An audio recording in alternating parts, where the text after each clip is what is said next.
Welcome to world affairs. मैं हूं प्रदीप चौधरी। शुरू कर रहे हैं हम एसएससी जीडी और यूपी पुलिस और उसके समकक्ष सभी परीक्षाओं के लिए आपके लिए संविधान के प्रश्न। ये प्रश्न जो हैं बहुत ही इंपॉर्टेंट हैं। तो एसएससी जीडी यूपी पुलिस और इसके समकक्ष सभी परीक्षाओं में बहुत ज़्यादा प्रश्न ये पूछे जाते हैं, या मैं यूँ कहूँ कि ये रिपीटेड क्वेश्चन है, तो इसमें कुछ भी अतिशयोक्ति नहीं होगी। चलिए शुरू करते हैं। भारतीय संविधान में कुल कितने भाग हैं? देखिए, भारतीय संविधान में फिलहाल 22 भाग हैं। जब मूल भारतीय संविधान बना था उस समय पर 18 भाग थे, तो बाद में और भाग जोड़े गए हैं अमेंडमेंट करके। तो आपको ये पता ही होगा कि अमेंडमेंट जो किया जाता है भारतीय संविधान में आर्टिकल 368 के तहत किया जाता है। अमेंडमेंट का मतलब संशोधन, संविधान संशोधन। तो एक महत्वपूर्ण भाग मैं आपको बता देता हूँ।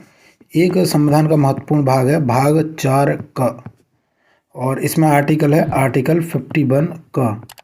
ये जो है आर्टिकल 51 का, इसमें भारतीय संविधान के आर्टिकल 51 का में नागरिकों के मौलिक कर्तव्यों का वर्णन है, जो कि 11 प्रकार के नागरिकों के मौलिक कर्तव्य हैं, 11 प्रकार के। और जब ये जोड़े गए थे तो ये जोड़े गए थे स्वर्ण सिंह समिति की अनुशंसा पर। स्वर्ण सिंह समिति की अनुशंसा पर जोड़े गए थे। आर्टिकल 51 का फिलहाल 11 प्रकार के हैं, पर मूल संविधान में ये 10 प्रकार के थे। बाद में सन 2002 में 11वें प्रकार का एक अमेंडमेंट करके जोड़ा गया, तो वो है शिक्षा का अधिकार। चलिए नेक्स्ट क्वेश्चन देख लेते हैं। संविधान के किस भाग में संविधान संशोधन की प्रक्रिया का उल्लेख है? तो जैसा कि मैंने अभी आपको बताया था, आर्टिकल 368 और भाग 20। तो आर्टिकल 368, आर्टिकल 368 और भाग 20। तो आर्टिकल 368 को लिया कहाँ से गया है? तो ये लिया गया है अफ्रीका के संविधान से। चलिए इसके बारे में थोड़ी सी और जानकारी ले लेते हैं। भाग 3 में क्या है? भाग 3 में है मौलिक अधिकार। और ये कहाँ से कहाँ तक है? तो ये आर्टिकल 12 से 35 तक। आर्टिकल 12 से 35 तक मौलिक अधिकार। इसके बाद भाग 4 में है, 20 में भी आपको बता चुका हूँ। भाग 4 में है DPSP, या हिंदी में इनको कहें तो राज्य के नीति निर्देशक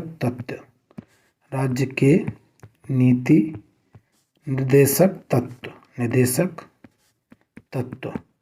तो ये एक प्रकार के राज्य के लिए एक प्रकार के निर्देश हैं जो कि संविधान के द्वारा दिए गए हैं, और इनमें बताया गया है कि भारतीय राज्य, या राज्य को आप यहाँ देश भी समझ सकते हैं, तो भारतीय जो सरकार होगी वो अपने देश की किस प्रकार से ऐसे राज्य की स्थापना करेगी जो भारत के नागरिकों के लिए कल्याणकारी हो।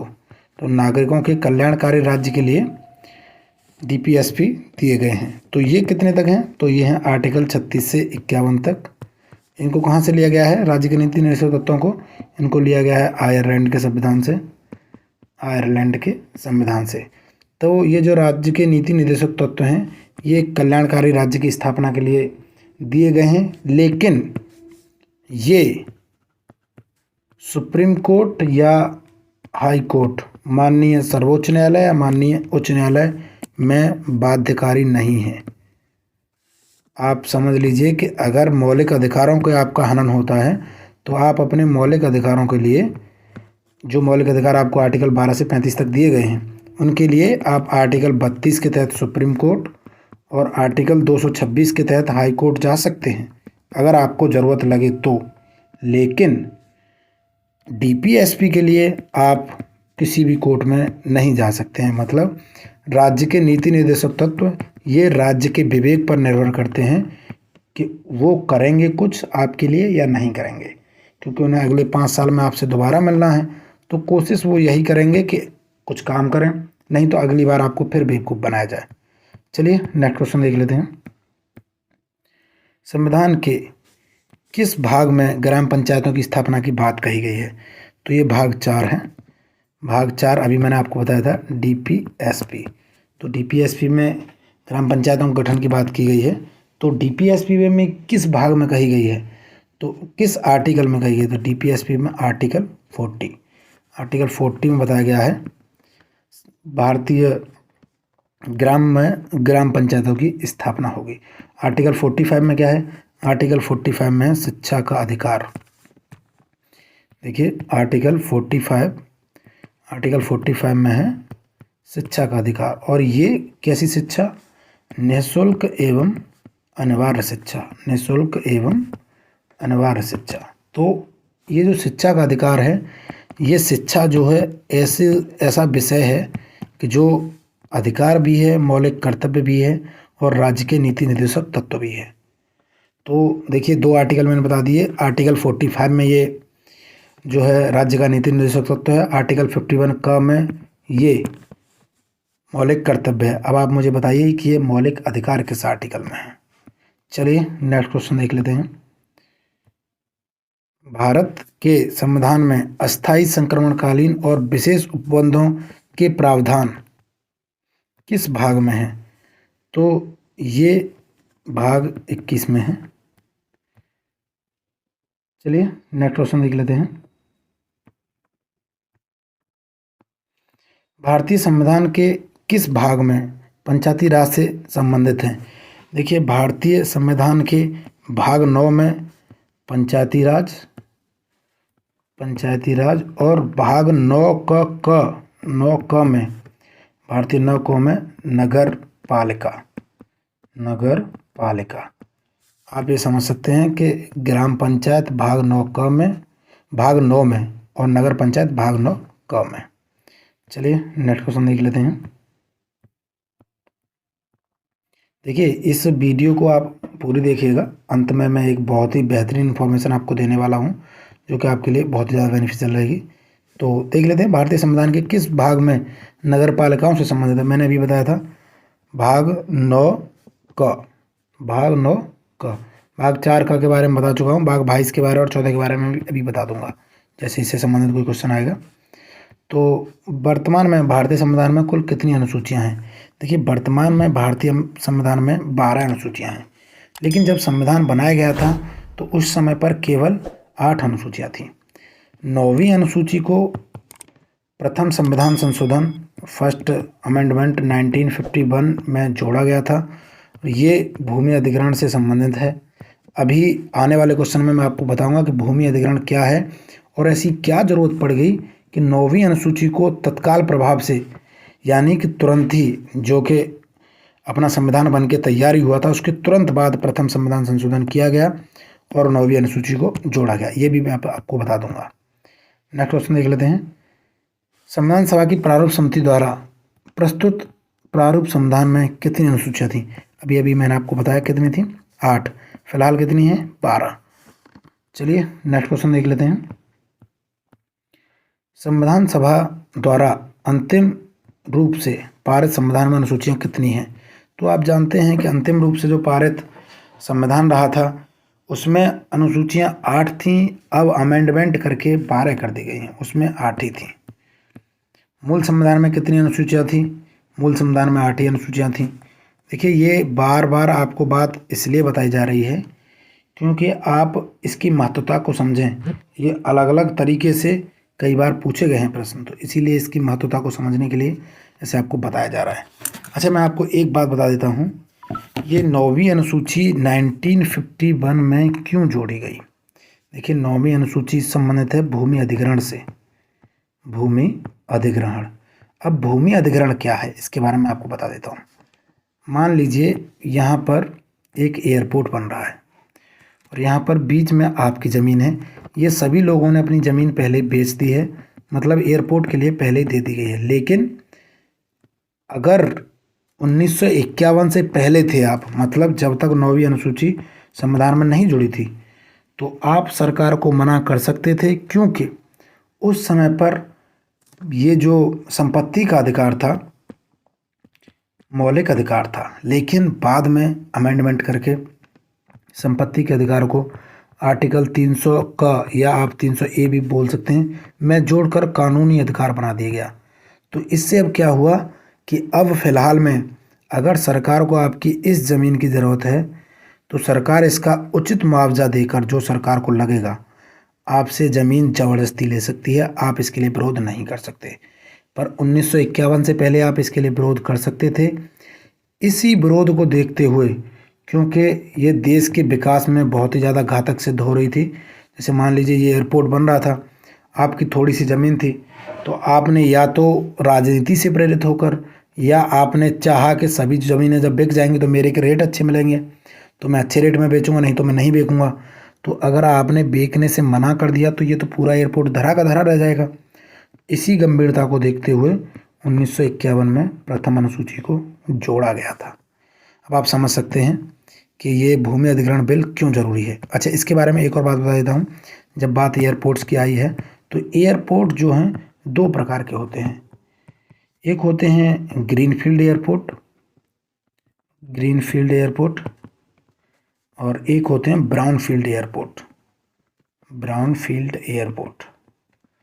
देखिए, ग्रीनफील्ड एयरपोर्ट वो होते हैं जो काम शुरू से किया गया हो, मतलब जहाँ पर कोई भी एयरपोर्ट बिल्कुल शुरू से बनाया जा रहा है, जहाँ पर भूमि अधिग्रहण किया गया है, भूमि नहीं ली गई है, हर चीज़ की शुरुआत हुई है, जो बिल्कुल आप समझ लीजिए ग्रीनरी को काट कर बनाया गया है। ब्राउनफील्ड एयरपोर्ट कौन से होते हैं? जिनमें पहले से ही कुछ काम हो रखा होता है, उसको आगे डेवलप किया जाता है। जैसे मान लीजिए ग्रीनफील्ड एयरपोर्ट का सबसे अच्छा उदाहरण है जेवर एयरपोर्ट। जेवर इंटरनेशनल एयरपोर्ट आपने अगर सुना होगा, या आप इसको नोएडा इंटरनेशनल एयरपोर्ट भी बोल सकते हैं। तो ये बन रहा है, ये एशिया का सबसे बड़ा एयरपोर्ट है। तो ये कैसा एयरपोर्ट है? Greenfield airport. ब्राउनफील्ड एयरपोर्ट कौन सा होगा? ब्राउनफील्ड एयरपोर्ट जैसे आईजीआई।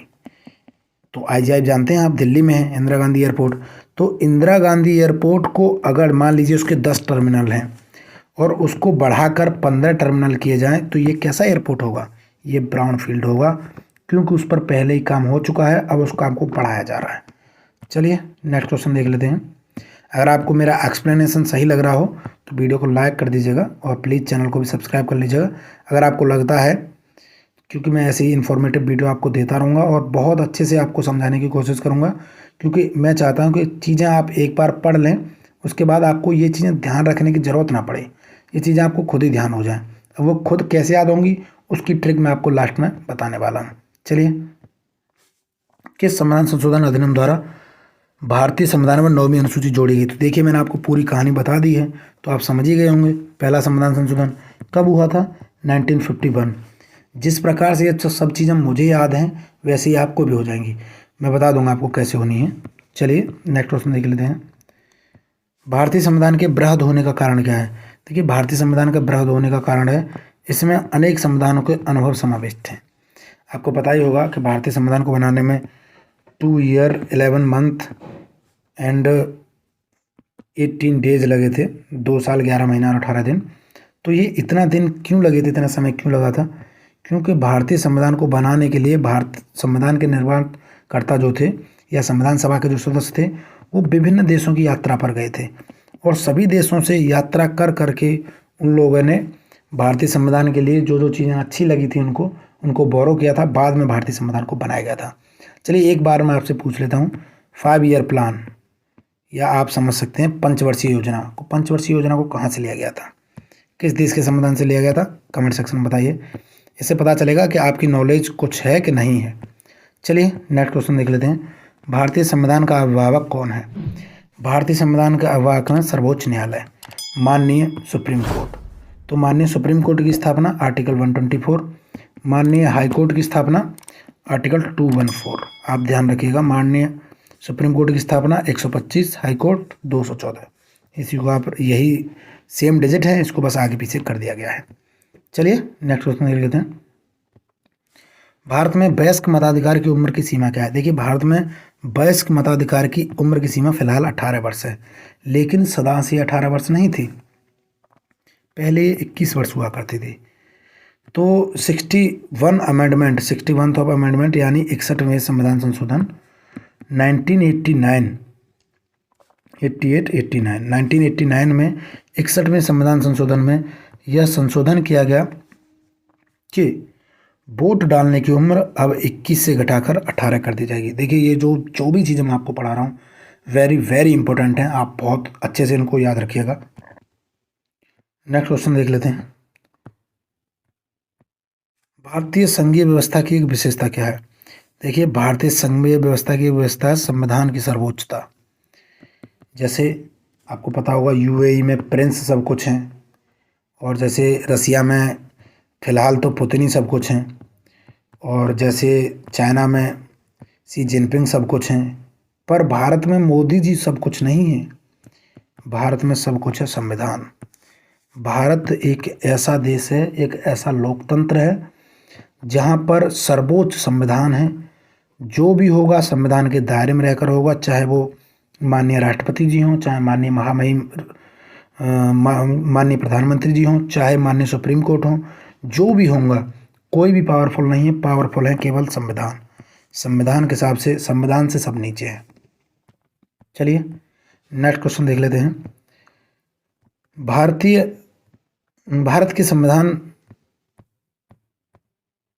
के संविधान में संघीय शब्द की जगह किन शब्दों का स्थान दिया गया है?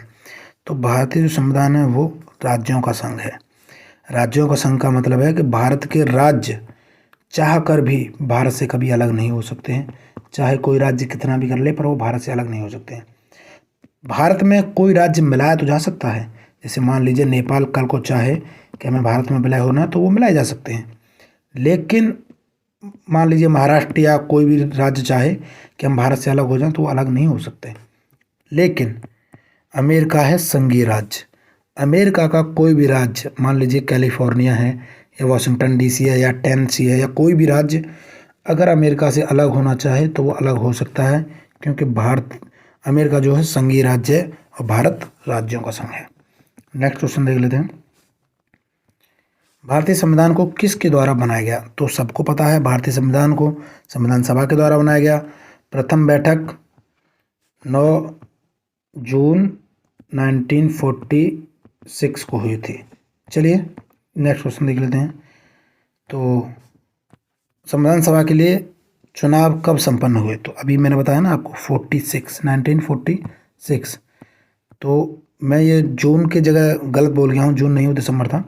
भारतीय संविधान सभा की स्थापना कब हुई? तो 9 दिसंबर 1946। अभी मैंने जून बोल दिया था, वो बाई मिस्टेक हो गया है। 9 दिसंबर 1946 को संविधान सभा की प्रथम बैठक भी हुई। इसके बाद 10 दिसंबर को द्वितीय बैठक हुई, और जो प्रथम बैठक थी उसमें स्थायी की जगह अस्थायी चुना गया, टेम्परेरी अस्थायी सदस्य चुना गया था डॉक्टर सच्चिदानंद सिन्हा को। सच्चिदानंद सिन्हा को क्यों चुना गया था? क्योंकि डॉक्टर साहब सबसे बुजुर्ग व्यक्ति थे संविधान सभा में। हालांकि वो ज्ञानी व्यक्ति भी थे, लेकिन ज्ञानी के साथ साथ सबसे बुजुर्ग व्यक्ति थे, तो उनका सम्मान रखने के लिए उन्हें 9 दिसंबर 1946 को संविधान सभा का टेम्परेरी, या आप बोल सकते हैं अस्थायी सदस्य चुना गया। लेकिन 10 दिसंबर को एक घटना होती है। 10 दिसंबर को डॉक्टर साहब की डेथ हो जाती है। डॉक्टर सच्चिदानंद सिन्हा साहब स्वर्ग सिधार जाते हैं। तो 11 नवंबर को फिर आनंद फानंद में 11 दिसंबर, अगर मैं नवंबर बोल रहा हूँ आप याद रखिएगा, दिसंबर की बात कर रहा हूँ। 11 दिसंबर 1946 को परमानेंट जो अध्यक्ष बना दिया जाता है, डॉक्टर राजेंद्र प्रसाद साहब को बना दिया जाता है। डॉक्टर राजेंद्र प्रसाद कौन थे? डॉक्टर राजेंद्र प्रसाद प्रथम राष्ट्रपति थे भारत के। अच्छा नेक्स्ट क्वेश्चन देख लेते हैं। संविधान सभा का प्रथम अधिवेशन कहाँ हुआ था? तो संविधान सभा का प्रथम अधिवेशन दिल्ली में हुआ था। इसके बाद अभी मैंने आपको बताया, ये संविधान सभा के उद्घाटन अधिवेशन की अध्यक्षता किसने की थी? तो आप खुद ही बता सकते हैं कि डॉक्टर सच्चिदानंद सिन्हा ने की थी 9 दिसंबर 1946 को। 9 दिसंबर 1946। नेक्स्ट क्वेश्चन देख लेते हैं। संविधान सभा की प्रथम बैठक मैंने अभी बताया 9 दिसंबर 1946। इसके बाद नेक्स्ट क्वेश्चन, संविधान सभा के अस्थायी अध्यक्ष अभी बताया डॉक्टर सच्चिदानंद सिन्हा। इसके बाद स्थायी अध्यक्ष अभी बताया मैंने डॉक्टर राजेंद्र प्रसाद। और राजेंद्र प्रसाद कौन थे? First president of India. President कौन से आर्टिकल में? आर्टिकल 52। और आर्टिकल 52 संविधान का सबसे छोटा आर्टिकल है। भारतीय संविधान का सबसे छोटा आर्टिकल 52। इसमें लिखा है there will be a president of India, यानी भारत का एक राष्ट्रपति होगा। तो चलिए सबसे बड़ा आर्टिकल कौन सा है बता दीजिए।